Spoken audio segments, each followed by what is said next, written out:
Theodor Wiesengrund Adorno, l'art et les arts. Ornement sur Adorno. On sous-estime encore la tension qui habite l'œuvre d'Adorno, partagée entre le projet d'une esthétique généralisée et une pensée résolument fragmentaire. Dans les dernières années de sa vie, Adorno privilégie ce style de pensée, multipliant les conférences données sur des objets singuliers, dont certaines ont été recueillies dans le volume On Leitbild, encore inédit en français. Avec l'aimable autorisation des responsables des archives d'Adorno, nous avons choisi d'extraire de ce volume et de rassembler ici les textes de 4 de ses conférences. Sans paradigme, 1960, L'art et les arts, 1967, Le fonctionnalisme aujourd'hui, 1965, et Du mauvais usage du baroque, 1966. Face à la théorie esthétique, publication posthume dont l'inachèvement signe l'impossibilité compositionnelle, la constellation de ces textes, aigus et ramassés, fait apparaître toute la fécondité de l'ultime étape de la pensée d'Adorno et les ressources qu'elle offre à la réflexion contemporaine sur l'art et sur la culture. Il s'agirait moins là d'opposer deux Adorno que de distinguer deux manières d'écrire son nom, ou de distinguer deux usages du nom, ne gardant du nom de son père, Wiesengrund, que l'initiale et choisissant le nom de sa mère, Adorno, italien orné. T.W. Adorno lui-même montre que dans le jeu des langues, le nom est l'enjeu d'une différence, dont le principe serait précisément l'ornement, au cœur de son œuvre comme au cœur de l'œuvre d'art. Name ist Schall und Rausch, le nom c'est bruit et fumée, dit un vers du Faust, cité par Adorno en ouverture d'un texte de 1930 intitulé Petite note sur les noms. Mais que dissimule et manifeste ce bruit et cette fumée? Après avoir évoqué l'usage du nom dans l'œuvre de Proust, Adorno conclut ainsi: lorsque les lignes de notre destin s'entrelacent jusqu'à former un indémêlable réseau, les noms sont à chaque fois les sceaux qui marquent de leur empreinte le dessin de ces lignes.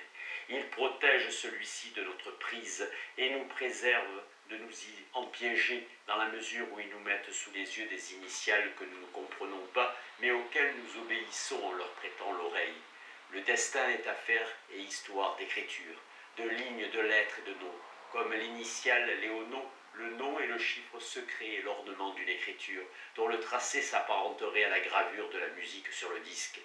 Comme chez Proust, le nom ni ne désigne, ni n'identifie, ni ne symbolise. Il est l'éclat cristallisé de la temporalité dont l'œuvre d'art est l'écriture sismographique. Il est l'écho fragmentaire où se chiffre et se déchiffre la vérité de l'art quand l'œuvre s'entend et s'écoute à distance comme ornement nécessaire du temps.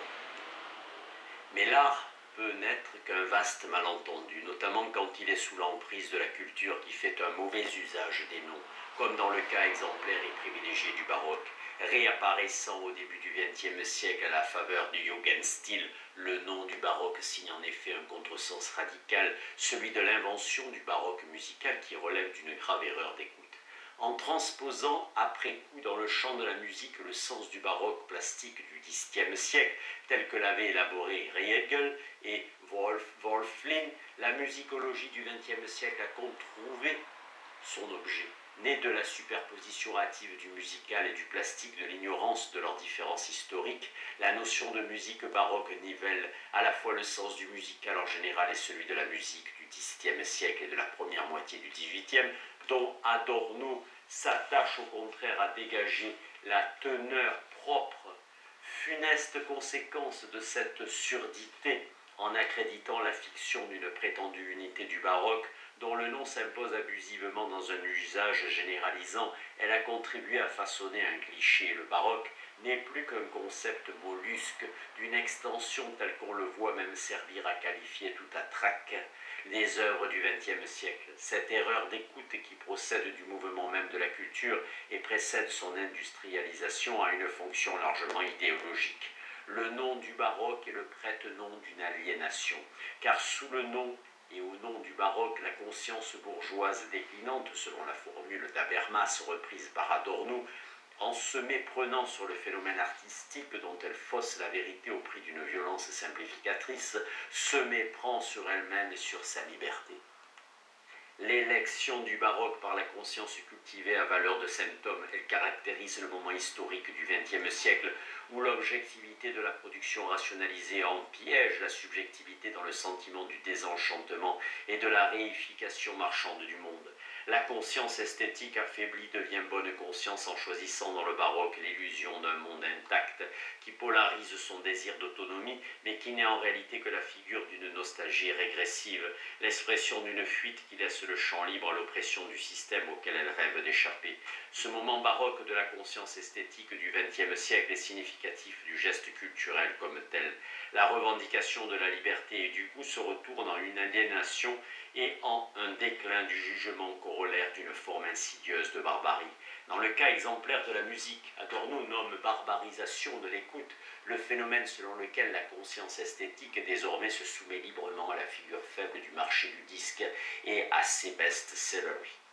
Cette barbarie cultivée trouve assise et répondant dans une tradition esthétique parce qu'elle procède par identification nominale est en mal d'oreille. Dans la variété des conceptions qu'elle élabore, l'esthétique n'écoute en fait que ce qu'elle a préalablement identifié et nommé. Elle n'écoute pour ainsi dire qu'au nom d'eux.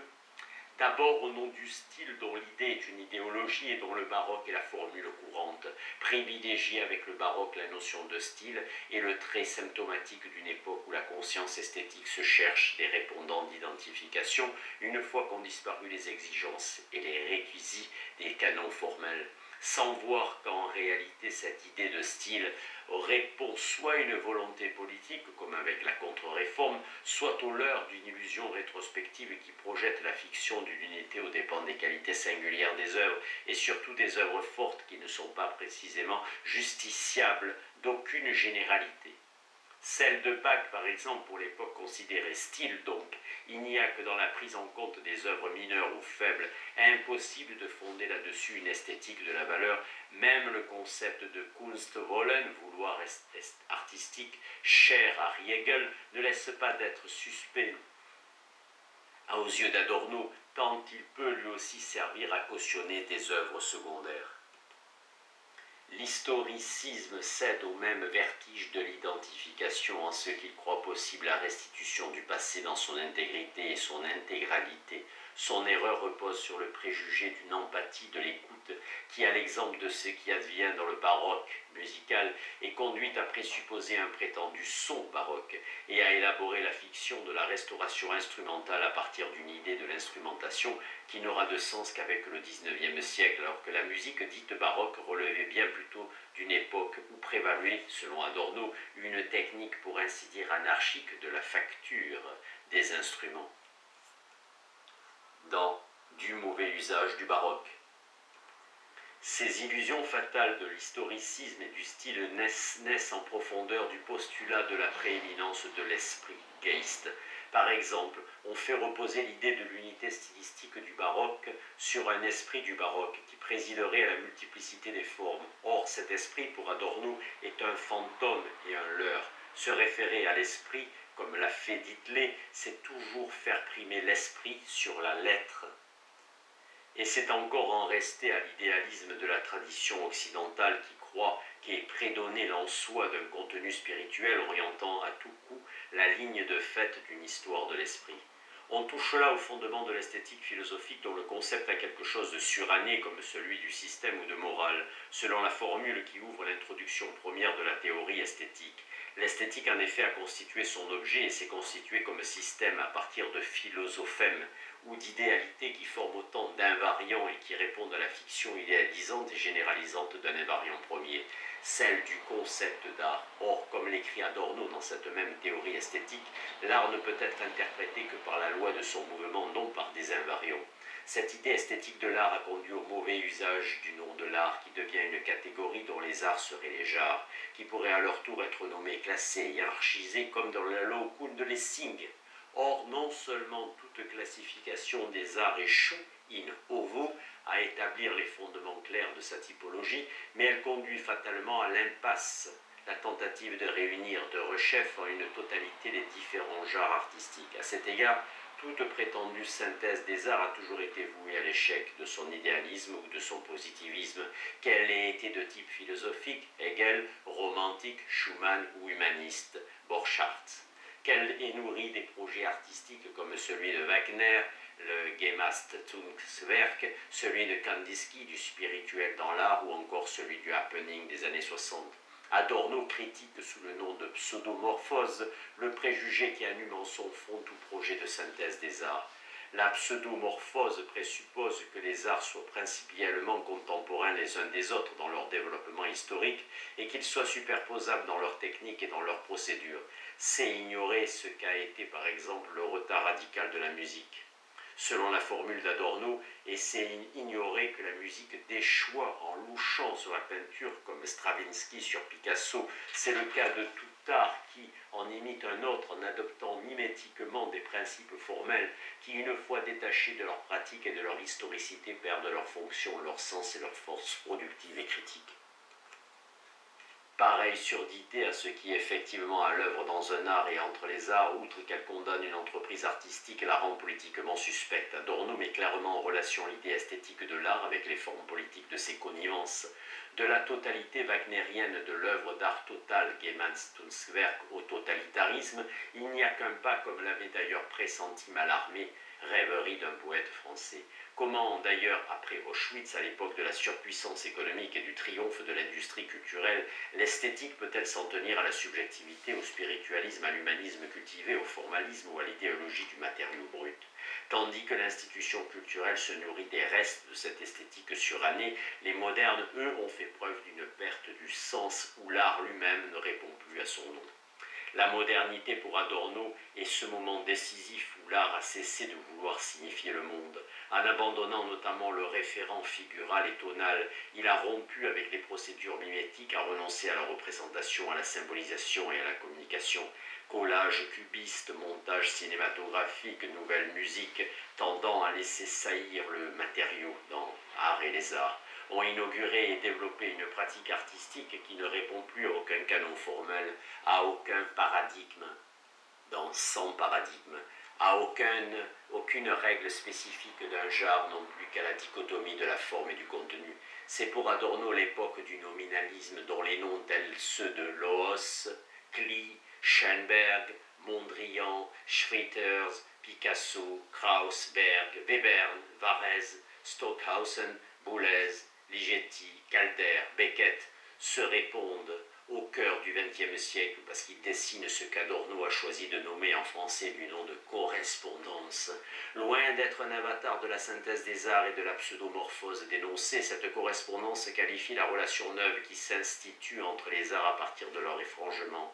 Ce phénomène issu des forces historiques qui se sont éveillées à l'intérieur des frontières entre les genres et qui les ont finalement submergés résulte d'un processus rigoureusement immanent au devenir historique de l'art et de chacun de ces genres. Chaque art, peinture et musique, de façon exemplaire pour Adorno, tend désormais à remettre en cause ce qui avait été historiquement fixé comme le cadre de son genre. Il travaille ainsi à sa limite, creusant paradoxalement sa différence dans le déplacement transversal qu'il opère en direction de tel autre art vers lequel il converge à partir d'un questionnement sur sa propre singularité.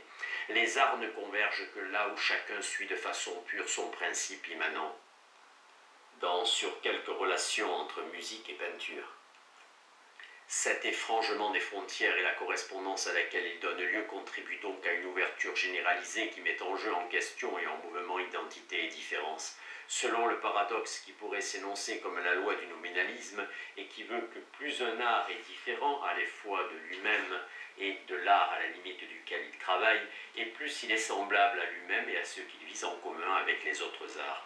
Ce jeu de l'identité et de la différence ne peut ainsi manquer d'affecter l'idée de l'art. Sans doute l'art est bien ce que visent les arts comme leur identique, das identisch, mais cet identique ne peut être visé et constitué que selon les modalités qui toujours l'altérise et le différencie à la mesure du travail singulier de chacun des arts. L'art ne procède donc pas ni comme idée abstraite, ni comme identité préconstituée, ni comme condition de possibilité d'existence de ce que seraient ces genres présupposés.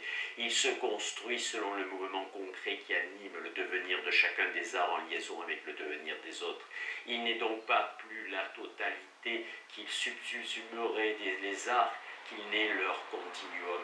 Il ne saurait s'entendre par comparaison avec un orchestre lui-même mal entendu. L'art est aussi peu le concept des arts que l'orchestre est le spectre des timbres.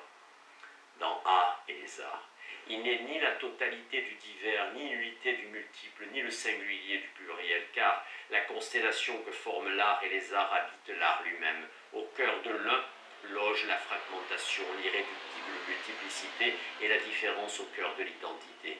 Aussi bien s'il subsiste une idée de l'art, elle ne saurait être une idée positive. L'idée de l'art dans les arts n'est pas positive, elle doit être exclusivement appréhendée comme négation. L'art n'est qu'à partir de ce qu'il n'est pas. Ce négatif n'est pas celui d'une théologie négative, mais celui d'une utopie entendue comme un chiffre secret qui se tisse dans chaque œuvre. Dernier déplacement et non le moindre, opéré par la correspondance adornienne, celui qui mène de l'art à l'œuvre, car face à la tradition de l'esthétique philosophique, Adorno pose avec force que le primat de l'œuvre est désormais la condition nécessaire du maintien même du nom d'esthétique. Celle-ci n'a de sens que si elle peut à son tour accompagner le travail de l'œuvre moderne pour mettre définitivement au rencard les concepts qui ont perdu pertinence et validité. Elle doit être en mesure de doubler le mouvement d'autoréflexion que l'œuvre accomplit dans la relation dynamique et critique qu'elle entretient avec l'idée d'art et avec celle du genre auquel elle appartient. Pas d'autre voie donc que celle de l'œuvre singulière dans laquelle il faut pénétrer comme à l'intérieur d'une chapelle, selon le mot de Goethe cité par Adorno. L'esprit d'une œuvre, sa teneur de vérité, la manière dont l'art se chiffre en elle relève avant tout de la technique, c'est-à-dire de la technique de composition où l'esprit est immanent au matériau et où l'œuvre trouve sa légalité. La composition est de l'ordre de ce qu'Adorno, empruntant le mot à Hegel à propos du baroque, nomme le structif. Le structif n'est pas un simple principe de structure, c'est un principe de construction, d'articulation du squelette et de sous-cutané qui ne se limite pas à la cohérence interne dont une description positiviste peut rendre compte. Car avec l'effondrement des schémas traditionnels de composition opérés par exemple par la musique du XXe siècle, il s'avère que ces schémas, loin d'être des universaux, sont des formes relatives d'organisation du temps et de l'espace, très dépendantes au demeurant du paradigme du langage. Schoenberg, Berg, Stockhausen, entre autres, inventent et mettent en place des procédures de nexus et de connexion qui donnent une forme neuve à la cohésion des parties et du tout. L'impératif de la forme naissant désormais de l'écroulement de toutes les formes, tout doit devenir forme, écrit Adorno dans la forme dans la nouvelle musique. L'exigence s'impose alors à la musique de revisiter le traitement de l'essentielle dimension du temps. Celui-ci doit enfin trouver sa forme spécifique musicale, libre de tout emprunt implicite à une spatialité du type pictural, afin de pouvoir aussi déployer à son tour une spatialité propre, telle celle de la ligne chez Schoenberg ou celle du nœud chez Webern. Cette plasticité neuve du processus temporel conduit au point paradoxal où la plus haute organisation est convoquée à dire la déségrégation et à construire l'abolition même de la forme. L'œuvre, pour ainsi dire, donnerait forme et statut à la disparition en privilégiant l'inclination au fragmentaire voire au chaotique et en donnant une place décisive à la puissance du détail. Un tel type de composition libère en retour l'écoute possible de ce qui avait été submergé par le malentendu de la tradition. Adorno écrit à propos de Bach: la restitution baroquisante laisse inaudible ce qui a lieu dans la musique même. Son réseau artériel, le sous-cutané, seules seraient actuelles les interprétations qui, chez Bach, mettraient en évidence le caractère spécifique de la composition, c'est-à-dire les connexions motiviques latentes qui se déploient jusqu'à l'infiniment petit.